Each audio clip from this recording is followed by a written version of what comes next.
Coach, I mean, what an effort, having to battle back after being down a goal in the second period. What was your message to the team going into the third? Just to have belief, it's a team that, the entire preseason, all you hear is them say how tight-knit they are and how well they gel off the ice, in the room.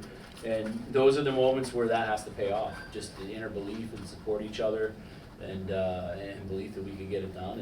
And they dug deep, and the power play came through for us huge. Coach Kopperud did it again tonight and had a goal and assist. Yeah. How rewarding is it to see his early season success? Well, yeah, he and he'll be the first to tell you. I think 5-on-5, he wasn't himself. He wasn't as good as he was last night, but that's a sign of a good leader, a mentally tough kid that he grinded through some struggles and didn't quite have his legs tonight, but he helped win us the game, and had a big assist there to tie it, and then pounded it on the goal to put us ahead. So really proud of the kid. Coach, I kind of want to ask you about the power play. Last night you felt like, Lovell was holding on to it a little bit too long and not allowing it to get to Kopp much. Do you guys talk about that? The first couple power plays tonight, not super great, and then bam, you hit your stride. Yeah, no, and that's exactly what happened. I mean, especially on that game-winning goal. Timmy sucked him over and zipped it across, and there was a seam for Kopp, and he hit a spot. He finally hit the puck, and like we know he can, and hit a spot, and we won a game. And Coach, on that last power play, Merrimack had the coaching challenge. Did having that extra time? I challenged it because we had a timeout, and we thought that there might have been a high hit before that, so we were challenging to get a 5. So it's the same thing as calling a timeout, because you get a timeout anyway. So I may as well have wasted my challenge, which I did.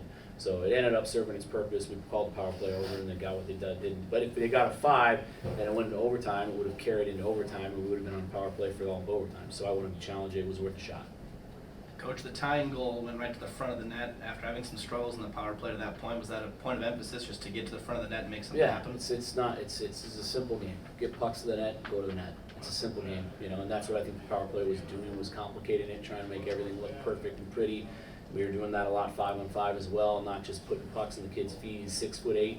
He's a really good goalie, but it takes this kid that's 6'8" a little bit more time to come down. Right, so if you can get pucks in his feet and just drive the net, you're going to have some success. And we didn't do that enough, but we will moving forward. That fourth line, we saw it last night again tonight, able to generate a goal. Why do you think that group meshes so well together? Well, Chambo really made that play happen. It was in the middle of a change. By reloading, we getting a turnover and getting into O, but they just work. It's just they're just a good old-fashioned, hard-working line, and they did a hell of a job and really helped us get 2 wins this weekend. Coach, first NCAA game for Anthony Dowd tonight. Looked really impactful in the back end. A smaller kid, but can really move it around. What did you see from him? He's a huge recruit. I mean, he chose us over some big-time programs, and to get him cleared to play tonight was a huge boost. He led the Chicago Steel in points for defensemen last year. That's not easy to do. You put up 40 points in the USHL from the back end. You're a skilled, dynamic kid, and that's exactly what he is. He had a hell of a debut. He's just got so much poise and so much confidence, and he defends well. He's small, but he is a really good player. Coach, you mentioned your fourth line really bringing a lot of the firepower tonight. Your top line kind of coming in late. What's it going to take to get them going through almost 60 minutes? I thought that Chambers' line tonight played really well. I thought they had some really good chances. I thought they had a better night tonight than they did last night. You're not always going to get a ton of goals out of your top line. It'll come. Alex had 1 empty net goal, and Chambers had 2 assists, and Sillinger had a goal. So, pretty good. Coach, how big is it to get a sweep over a very good Merrimack team to open up the regular season? It's good. It's the second time in our NCAA era that we've opened up 2-0. Last time was 2-0 and we made the tournament. So it's a good start. As an independent, every win matters. And to get 2 against a team that's going to get a lot of wins this season, which Merrimack will, you'll see that. It'll be the gift that keeps on giving. Coach, last year, 0-2 coming out of Minnesota Duluth, now 2-0 at home with another home set next week. How are you kind of feeling this season compared to the start of how last season was? Last season was frustrating because we thought we played really well at Duluth and probably deserved to win, especially the overtime loss. But those are the breaks. Last year you start 1-3 and 2-4. Now we're 2-0. It's it's a lot easier to play downhill because wins are hard to come by in college hockey, and we have a really good team now coming in next weekend in Northern Michigan that really likes to get after it and score goals, and we're going to have our hands full.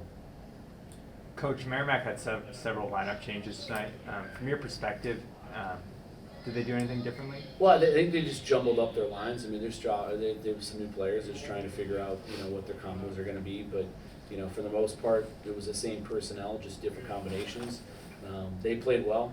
I think that, if you're coaching their team, you probably just want to take back the 5-minute major and be disciplined towards the end. But, they played well. The game could have gone either way. Our guys just took the opportunity when they gave it to us and made the most out of it. Hopper, I mean, 2 good games for the team, 2 good games for yourself.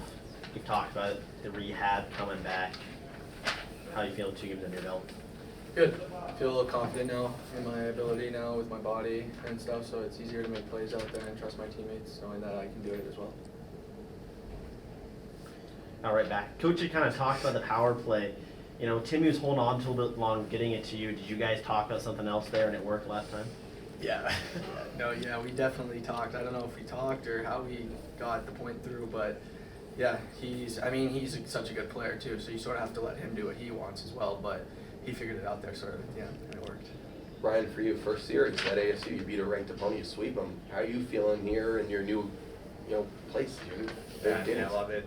My teammates are awesome. Last year, Merrimack ended my season double overtime, so this one felt pretty good. Pumped to be a part of it. Cop, on the tying goal, you got the assist obviously, and then to come back and score. You ask a lot of people, sometimes assist is better than a goal. Which one of those stands out more for you? Tough question. Shoot or shoot. Definitely probably the assist, tied up the game. And then getting that power play there at the end, I think we had trust in our power play unit that we were going to go out and score again. So, but definitely the tying goal to keep us in the game and keep everybody on the bench and do it. Be able to find him backdoor. What's that kind of chemistry been like already with him just having his first series here playing with you guys? What's that like, kind of building that? Yeah, it's awesome. Silly, he's one of my roommates too, so we're super good friends. So I sort of know where he is at all times. So pretty easy playing tonight. Brian, for you, you've been actually really good in terms of season opening series. 2 years ago, you played at Oceanside against ASU with UMass Lowell. You had 2 assists in that series, and now you come in here, you had a few assists tonight. What is it about just getting going early in the season? We work all summer so hard as a team just to prepare for the opening weekend, and practice is fun, but nothing's better than playing games and just winning. And tonight was definitely a gritty win for you guys. So what does that say? It's only 2 games. What does it say about this team? We knew they were a ranked opponent coming in, and we're going to be a tough team to beat all year, and I think it just says that we're a really good team, and we're here to make it a long way. What was Coach's message to you guys coming out of that second period trailing by a goal? Yeah, it's 1 goal. We didn't think that we were out of it at all. The crowd probably didn't think we were out of it. So come out, score a goal, and then end up getting the game winner. But we had trust within our group that we were going to come back out and do it. Sorry for voice. Exciting game. Coach Powers mentioned that he effectively took a timeout before that go-ahead power play. What was the discussion and strategy on the bench before the face-off?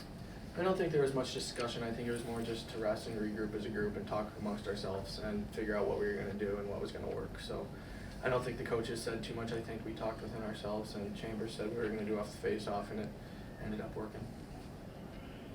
Matthew, game winner last night, game winner tonight. How does it feel to come through in the clutch again? Yeah, it's awesome. The biggest thing is the sweep. We got 2 wins versus a ranked opponent. Scoring those 2 goals is obviously nice, but having 2 wins under our belt now to start the season and get rolling is way better. Brian, what is that power play kind of like? How are you guys been working on it? What's been the coaches kind of telling you guys and then executing on the ice?